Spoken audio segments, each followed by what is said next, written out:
Gjithnjë më shumë vërtetohet hipoteza se sulmi mbrëmshëm në tregun e Krishtlindjeve në Berlin ishte një akt terrorist.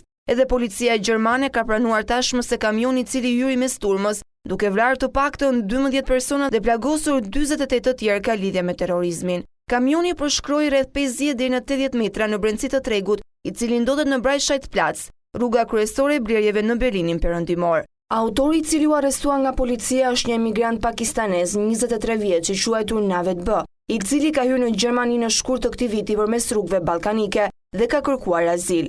I riu bën me dije agjencitë e inteligjencës gjermane ishte një person me precedent penal, por jo i njohur si një radikal islamik. Ndërsa personi i dytë i cili u gjeti vdekur në kamion ishte një shtetas me origjinë polake dhe mendohet se është drejtuesi i mjetit, por që u vra nga i dyshuari për t'i marrë makinën.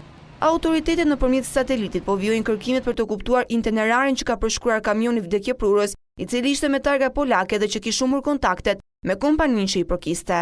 Ndërkohë policia gjermane ka shtrirë hetimet edhe në një kamp refugjatësh pranë aeroportit Tempelhof, ku është ndërtuar një kamp që mirëpret emigrantët. Një ngjarje e tillë ngrej dhe më shumë alarmin e kërkuar nga shumë prej partive vendase se duhet më shumë kontroll për refugjatët që shkojnë në Gjermani.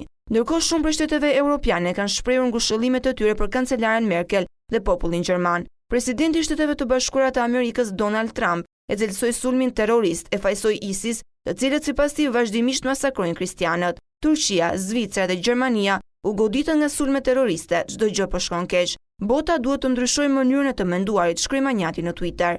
Shpreh solidaritetin dhe ngushëllimet e mia për kancelaren Merkel, për familjet e viktimave dhe popullin gjerman, u shpreh presidenti francez Hollande. Europa sërish u trondit nga sulmet që u morën jetën njerëzve të pafajshëm, sulme të cilat përsërisin njëri tjetrin. Kujtojmë se në korrik të këtij viti edhe Franca pikërisht ditën e Bastijës u godit nga një sulm i ngjashëm, ku humbën jetën 86 persona, akt i marrë përsipër nga Shteti Islamik.